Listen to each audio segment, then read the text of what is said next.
بسم اللہ الرحمن الرحیم۔ السلام علیکم۔ کیسے ہو بچوں؟ آپ لوگ امید کرتی ہوں خیریت سے ہوگے۔ نردبان اردو آپ کی 5ویں جماعت کی، اور آج ہم کرنے لگے ہیں صفحہ نمبر 24 پر ایک تفہیم جو ایک تصویری تفہیم ہے، ٹھیک ہے؟ یعنی جس کے اندر آپ کوئی پیراگراف لکھ کر نہیں دیا گیا، آپ کے پاس کوئی ٹیکسٹ نہیں ہے، اس کے اندر صرف آپ کو ایک تصویر دی گئی ہے، تصویر کے اندر اس کا عنوان دیا ہے بے احتیاطی، اور اس تصویر کو دیکھ کر آپ کو دیے گئے سوالات کے جوابات حل کرنے ہیں، ٹھیک ہے؟ تو اب آپ اس تصویر کے اندر کیا دیکھ سکتے ہیں؟ ایک شخص ہے جو گاڑی چلا رہے ہیں، ایک انکل ہیں، اور بچے جو ہے وہ کھیل رہے ہیں آس پاس، اور بچے یقیناً روڈ پر آ گئے ہیں جہاں پر گاڑی چل رہی ہے، اور وہ ایک ایکسیڈنٹ کا شکار ہو سکتے ہیں، ٹھیک ہے؟ کیوں؟ کیونکہ جب آپ راستے میں کھیلیں گے جہاں پر گاڑیوں کی آمد و رفت کا سلسلہ ہر وقت جاری رہتا ہے، تو کوئی گاڑی جو ہے وہ جب آپ سامنے آ جائیں گے تو وہ دیکھے بغیر اگر جو ہے وہ تیزی سے گزر رہی ہے تو آپ کسی بھی حادثے کا شکار ہو سکتے ہیں، ٹھیک ہے؟ تو اس کے اندر آپ کو یہ بے احتیاطی کے بارے میں ہی بتایا ہے۔ اب آپ سے سوال پوچھ رہے ہیں یہاں پر کہ نمبر 1، نظر آنے والی تصویر میں بچے کیا کر رہے تھے، کیا کر رہے ہیں؟ تو سیدھی سی بات ہے، نظر آنے والی تصویر میں بچے کھیل رہے ہیں، یا آپ لکھ سکتے ہیں گیند سے کھیل رہے ہیں۔ آپ کے خیال میں گیند کے سڑک پر آنے کے بعد کیا ہوا؟ تو آپ یہاں پر کیا بتائیں گے بچوں؟ کہ گیند سڑک پر آنے کے بعد ایک بچہ اس کے پیچھے بھاگا اور سامنے سے ایک گاڑی تیزی سے آ رہی تھی، ٹھیک ہے؟ تو آپ یہاں پر کچھ بھی لکھ سکتے ہیں، آپ اس سچویشن کو ذرا تصور کریں اور اپنے دماغ میں لے کر آئیں، اور آپ یہاں پر اپنی مرضی سے کوئی بھی جواب دے سکتے ہیں، کیونکہ ہمیں اس میں یہی نظر آ رہا ہے کہ سڑک پر آنے کے بعد ایک بچہ اس کے پیچھے بھاگا اور سامنے سے ایک گاڑی تیزی سے آ رہی تھی، ٹھیک ہے؟ تو اتنی بات لکھ دینا کافی ہے۔ اس کے بعد چند مزید سوالات ہیں صفحہ نمبر 24 پر۔ کیا ہمیں بے احتیاطی سے سڑک پر کھیلنا چاہیے؟ ہرگز نہیں۔ آپ کو کون سا کھیل پسند ہے؟ تو اس کے اندر آپ اپنی مرضی کا کوئی بھی کھیل لکھ سکتے ہیں، اور آپ وہ کھیل کہاں کھیلتے ہیں آپ کو جگہ بتانی ہے تو آپ بتا دیجئے، ہم میدان میں کھیلتے ہیں یا ہم اسکول میں کھیلتے ہیں، اور اگر آپ کی غلطی سے کسی دوسرے کا نقصان ہو جائے تو آپ کیا کریں گے؟ تو ہم اس سے معافی تلافی کریں گے اور اس کی نقصان کا تدارک کرنے کی کوشش کریں گے، یعنی اس کے نقصان کی بھرپائی کرنے کی کوشش کریں گے۔ تو یہ جوابات کے آپ اسکرین شاٹ لے لیجئے بچوں، اور آگے آ جائیے سوال نمبر 12 پر، ٹھیک ہے؟ جس کے اندر بے میں یہ کہہ رہے ہیں تصویر میں موجود 5 اسم تحریر کریں۔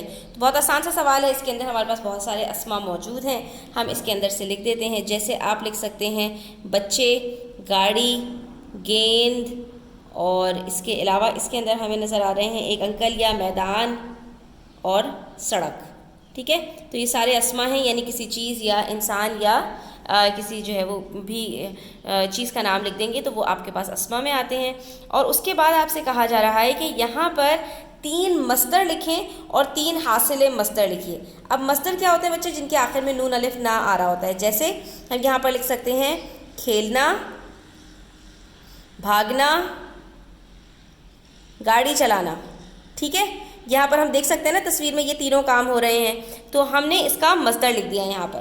اب اس کے حاصل مصدر کیا ہے، یعنی اس کو استعمال کس طرح سے کیا جاتا ہے؟ تو کھیلنے کا کیا ہو سکتا ہے؟ یہاں پر بچے کھیل رہے تھے، ٹھیک ہے؟ تو آپ یہاں پر یہ اس طرح سے جملے کے اندر استعمال کر سکیں گے۔ اب یہ مصدر سے حاصل مصدر کیسے ہو گیا؟ کیونکہ یہ فعل میں تبدیل ہو گیا، اور فعل کیا ہوتا ہے؟ حاصل مصدر ہوتا ہے، یعنی مصدر سے جو بھی الفاظ بنتے ہیں اور وہ جملے میں استعمال ہوتے ہیں تو وہ حاصل مصدر کہلاتے ہیں۔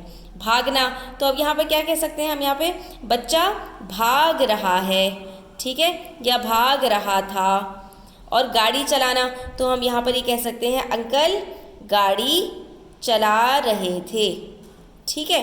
تو اس طرح سے ہمارے پاس یہاں پر یہ سارے مصدر اور حاصل مصدر مکمل ہو گئے بچوں، ٹھیک ہے؟ اگلے سوال کے اندر ہم سے کہا جا رہا ہے کہ دیے گئے اردو الفاظ کا انگریزی میں ہمیں ترجمہ کرنا ہے، ٹھیک ہے؟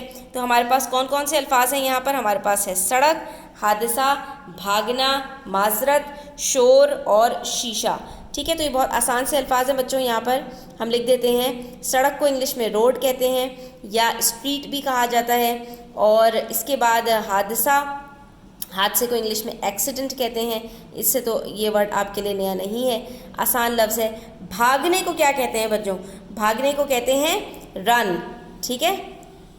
کوئی بھاگ رہا ہوگا تو اس کو ہم کیا کہتے ہیں؟ یہ جو ہے وہ ہی از رننگ، یا ہی از جو ہے وہ یہاں پر بھاگنے کا لفظ جو ہے نا وہ ایک اور میننگ میں بھی استعمال ہوتا ہے کہ موقع سے بھاگ جانا، تو اس کو کیا کہتے ہیں؟ رن اوے، ٹھیک ہے؟ اس کے بعد معذرت کہتے ہیں سوری کرنے کو یا اپولوجائز کرنے کو، یہاں پر ہم آسان سا لفظ لکھ دیتے ہیں سوری۔ شور کہتے ہیں نوائز کو، ٹھیک ہے؟ یا اور بھی ورڈز یوز ہوتے ہیں اس کے لیے، لیکن جیسے ہم کلاس میں استعمال کرتے ہیں نا، ڈو ناٹ میک نوائز، یعنی شور مت کرو، ٹھیک ہے؟ تو یہ کامنلی جو ہے وہ یوز ہونے والا ورڈ ہے۔ اور اس کے بعد شیشہ کہتے ہیں گلاس کو۔ تو یہاں پر ہماری یہ ایکسرسائز کمپلیٹ ہوتی ہے، صفحہ نمبر 25 بھی مکمل ہو جاتا ہے بچوں۔ تو یہ آپ اچھی طرح سے نوٹ ڈاؤن کر لیجئے، اور ویڈیو اینڈ تک دیکھنے کا آپ کا بہت شکریہ، اپنا بہت خیال رکھیے گا۔ ویڈیو اچھی لگے تو لائک کامنٹ شیئر کیجیے گا، چینل سبسکرائب نہیں کیا تو سبسکرائب کر لیجئے۔ Thanks for watching the video till the end, take care, اللہ حافظ۔